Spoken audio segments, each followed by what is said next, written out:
comprendre comment vous expliquez, comme ça, en un an, un peu plus d'un an, qu'aujourd'hui, vous en soyez rendu à descendre dans la rue pour dire, nous, on est au bord du burn-out, on n'en peut plus.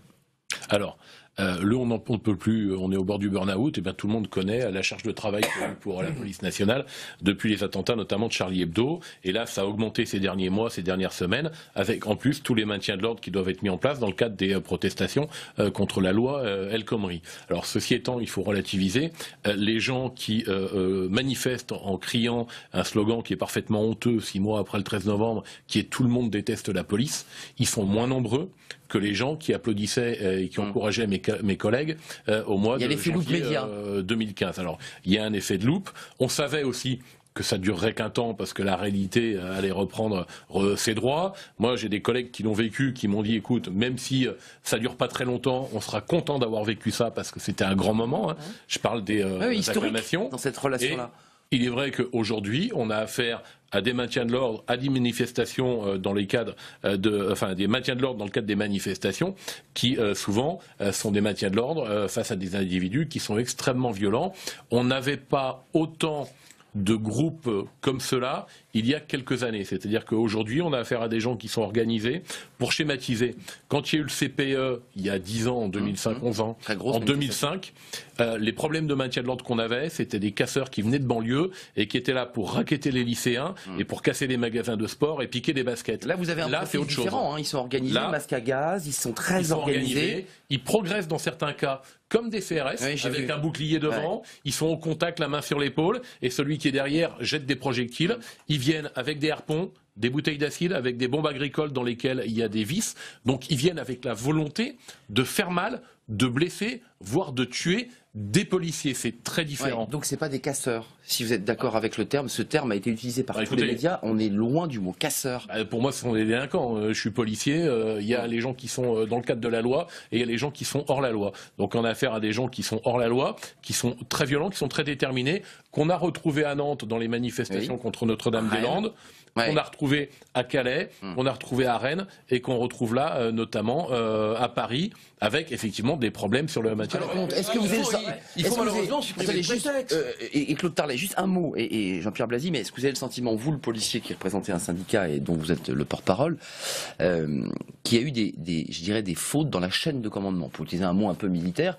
Est-ce qu'à un moment donné, les hommes sur le terrain se sont retrouvés un peu débordés, dépassés, parce que il y avait du flottement? On a l'impression que des fois, il y a du flottement. Le 1er mai, il y a eu une manifestation qui a été coupée en deux. Et il y a eu du flottement qui a fait que des gens qui étaient là pour manifester pour leurs idées se sont retrouvés bloqués entre des collègues et puis des vers casseurs. La place de la Nation. Le gaz lacrymogène, lui, il sait pas faire la différence. Et puis d'autre part, moi je crois que la police, elle est là pour faire en sorte que les gens puissent manifester en toute liberté. Mais pour cela, il faut qu'à un moment donné, on puisse siffler la fin de la récré. Et quand je prends l'exemple de Nuit debout, mouvement, les gens, ils ont le droit d'exprimer les idées qu'ils veulent. Mais il y a deux aspects. D'une part, mes collègues sont fatigués. Donc quand on travaille nuit et jour, c'est l'état d'urgence, c'est compliqué. Et la deuxième chose, c'est qu'il y a une chose très simple. Nuit debout, ça doit se terminer à une certaine heure. Quand une manifestation doit être dissoute et dispersée, eh bien, il y a un commissaire de police qui arrive sur place avec une écharpe tricolore qui donne des sommations d'usage. Et les gens qui ne veulent pas répondre aux sommations, on leur dit dans les sommations, nous allons utiliser la force. Et nous réclamons depuis maintenant plusieurs jours qu'à Paris, on puisse utiliser notamment des canons à eau qui permettent de disperser de manière assez efficace des manifestants et qui ont l'avantage d'éviter la confrontation directe entre policiers et casseurs, ce qui donne en général plus de blessés. On entend un policier qui sait pas qu'il y a le problème des flottements, de commandement. Les policiers se plaignent, d'après ce que j'ai pu entendre. Maintenant, est-ce que c'est vrai, est-ce que c'est faux? Il faudra le vérifier. De ce que les ordres sont pas clairs. On a peur de donner l'ordre. Voilà, on a peur. On peut faire un choix. Claude Tarlet, parce que vous avez parlé à un moment donné. Il y a deux doctrines de maintien de l'ordre. Il y a une première doctrine, c'est soit on enrobe et on maintient, on contient. Donc il y a un peu de casse, quelques abribus qui sont pétés, etc. Mais on contient pour faire en sorte qu'il n'y ait pas de débordement, qu'il aille plus loin. Et on fait en sorte, c'est une grande tradition française, on fait en sorte qu'il y ait le moins de blessés possible. C'est un modèle. Et il y a une autre possibilité qui est de dire on va procéder à un maximum d'interpellations. Voilà. On a eu l'impression, sur certaines de ces manifestations, manifestations, notamment à Paris, qu'on n'avait pas véritablement fait un choix entre les deux. Ouais. Le 1er mai, on n'a pas véritablement dispersé et on n'a pas non plus interpellé. Il y a eu très peu d'interpellations le 1er mai et pourtant, à la fin de la manif, place de la Nation, il n'y avait plus que des casseurs sur place. Bien sûr. Les BAC étaient présentes, elles pouvaient aller interpeller. Maintenant, c'est prendre un risque. Parce que ça veut dire qu'il peut y avoir de la casse. Quand je dis qu'il peut y avoir de la casse, des blessés de part et d'autre. Sur la question du port d'armes, on entend effectivement Gilbert Collard qui nous dit, je ne sais pas de quel média vous faisiez référence, mais peu importe, ces deux types en gilet pare-balles, ils ne sont pas armés, quelqu'un rentre, ils sont morts. Non, mais ils sont morts sur le champ. Est-ce qu'aujourd'hui, une de vos revendications, la première, c'est de dire sur des sites sensibles, qui seraient des cibles visées par des potentiels terroristes, il faut armer nos hommes? Alors, nous disons aujourd'hui au gouvernement, nous pouvons avancer avec vous dans cette voie, mais pour des équipes extrêmement limitées, sur des sites dont il faut définir, ce n'est pas fait aujourd'hui, la sensibilité qui justifie de cette mesure, et en tout état de cause, il faut que l'encadrement de cette activité soit conforme à ce qui est fait aujourd'hui. Attendez, Nicolas Comte, chacun son tour. Je précise et Nicolas Comte. Que par ailleurs, les profils qui sont nécessaires pour exercer des missions de cette nature, si demain le gouvernement d'aller dans ce sens, obéissent à des prérequis psychologiques, opérationnels particuliers, et que nous donnons la priorité à un recrutement venant de la police, de la gendarmerie, des militaires. C'est-à-dire que nous considérons, M. Collard... Je dirais même qu'il faudrait que dans chaque entité, il y ait un policier. Alors, M. Collard, c'est un autre aspect. Nicolas Comte. Monsieur Collard, un autre aspect. La coproduction, déjà, vous y croyez? Moi, je préfère parler d'œuvres communes, mais... D'accord, je ne pas sur la coproduction. Aujourd'hui, il y a 170 000 agents de sécurité privée, ça vient d'être... C'était 150 000 il y a 3 ans. Et on n'a pas vocation à les armer, tous. Il y a des besoins, on l'a vu après Charlie Hebdo, parce qu'après Charlie Hebdo, on nous a dit il faut protéger tous les médias. Oui. Et puis après, comme les médias étaient protégés, les églises. Il y a eu une épicerie cachère qui a été attaquée. Après, on a vu que c'était les églises. Après, il y a eu un train. Donc, on nous a expliqué qu'il fallait mettre des portiques devant tous les trains. Enfin, des trucs qui n'ont ni queue ni tête. Mais à un moment donné, la police, elle est confrontée à cette réalité. Donc, les agents de sécurité privée sont utiles parce qu'effectivement, on ne peut pas mettre un véhicule de police devant tous les médias. Alors, il y en a un devant TF1, et puis il y a d'autres médias sur lesquels il n'y a pas de véhicule de police. Donc, à un moment donné, il faut que la sécurité soit faite à hauteur des besoins. Donc, il faut effectivement définir les menaces. Et une fois qu'on a défini les menaces, il faut savoir qui fait quoi et comment. Et au niveau des agents de sécurité privée, il y a aussi des débouchés qui pourraient être offerts à des adjoints de sécurité, c'est-à-dire des gens qui ont passé 3 ans dans la police en portant une arme au quotidien, qui n'ont pour des raisons diverses et variées pas été engagés ensuite comme fonctionnaires, mais qui savent ce que c'est qu'une arme, qui savent ce que c'est que la sécurité, et qui pourraient être amenés à travailler dans de bonnes conditions. C'est déjà le cas, non? Mais il faut mettre des limites. Non. Notamment, vous évoquiez tout à l'heure le transfert de détenus. Nous considérons que seul l'État, et donc des fonctionnaires, est légitime pour priver de liberté. Ça ne peut pas être confié. Juste pour rester avec notre blogueur, là c'est intéressant parce que on rentre dans un débat. Vous nous disiez tout à l'heure, le transfert de prisonniers, par exemple, certains l'avaient évoqué. Ça, c'est à la police nationale.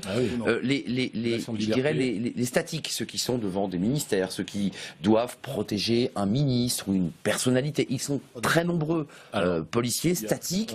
Sur ce point concret, est-ce que les policiers aujourd'hui disent c'est pas notre boulot? Non, c'est des choses diverses et variées. Alors, ça dépend ce qu'on protège.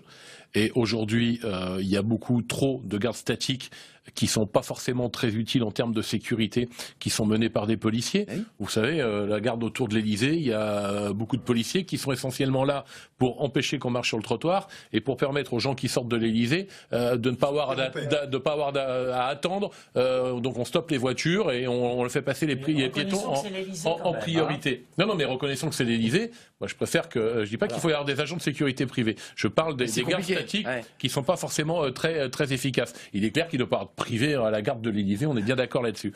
Sur la sécurité des personnes, quand il s'agit de ministres, bien évidemment, c'est un travail de l'État. C'est à l'État et à la police d'assurer la protection des personnalités du gouvernement, de l'opposition si elles sont menacées, du président de l'Assemblée nationale, enfin voilà. de toutes ces personnalités. Ensuite, il y a malheureusement encore, de la part de la police nationale, trop de missions de sécurité, de confort ou de complaisance. C'est-à-dire qu'un jour, on a donné une sécurité à quelqu'un pour des raisons qui ne sont pas forcément toujours très claires et pas forcément directement liées à une menace. Et c'est très compliqué de supprimer ces protections parce que personne n'ose en prendre la responsabilité parce qu'on est dans du relationnel de quelqu'un qui a le bras long pour parler clairement. Jean-Pierre Blasi, avant de nous quitter, il y a un projet de loi. Quels sont les 3 points sur lesquels vous dites, moi, cette question de la sécurité privée, c'est formidable, mais il y a ces 3 points sur lesquels j'aurai la plus grande vigilance. On l'a entendu tout à l'heure, l'aspect financier, la structure de l'entreprise, et les autres. Le port d'armes, excusez-moi, on en revient à ces pauvres hommes qui, pour certains d'entre eux, font plus ou moins bien leur boulot, mais se mettent aussi en danger en tant que citoyens. Est-ce qu'il faut les armer? Non mais le port de l'arme, c'est quand même aussi le symbole de la fonction régalienne. Et je crois que si on dit demain... D'ailleurs, dans les sondages d'opinion, les gens sont plutôt opposés, hostiles à l'armement de la sécurité privée. Dérapage, mais oui. Ils ne veulent pas être confrontés à des gens qui ont une arme et qui ne seraient pas légitimes pour l'avoir. Voilà. Déjà, nos policiers, je ne sais pas ce que dira M. Comte, mais déjà, nos policiers ont du mal à pouvoir s'entraîner toujours n'ont pas toujours le temps suffisant pour s'entraîner au tir. Donc, vous voyez bien, parce que ça nécessite une formation permanente. Hein. Donc là, il faut être sérieux là-dessus. Non, ça, c'est éminemment régalien. Moi, je ne suis pas pour l'armement systématique. On leur donne beaucoup déjà de possibilités de palpation. La sécurité des transports de fonds, les agents sont armés. Sont armés. Alors, société privée. Oui. Mais c'est pour ça qu'il ne faut pas que ce soit sur la voie publique. C'est-à-dire que demain, il peut y avoir des cas, on prenait les médias, une grande chaîne de télévision française qui aujourd'hui a une voiture de police devant, c'est pas forcément nécessaire. Et à l'intérieur des bâtiments, le contrôle serait fait par des agents de sécurité qui sont armés, ça peut éventuellement se concevoir, mais il faut que ce soit extrêmement strict, extrêmement réglementé, et il est hors de question d'avoir des agents de sécurité privés armés qui fassent la loi dans les centres commerciaux. Il faut sacrifier un Merci. instant. Regardez le calme de Nicolas Comte. Il n'aura pas donc cette petite phrase. Merci à vous 4 d'être venus sur ce plateau nous parler sécurité évidemment et de sécurité privée. Manifestation le 18 mai évidemment de l'ensemble ou presque des syndicats de police. Ils seront dans la rue. Merci de nous suivre.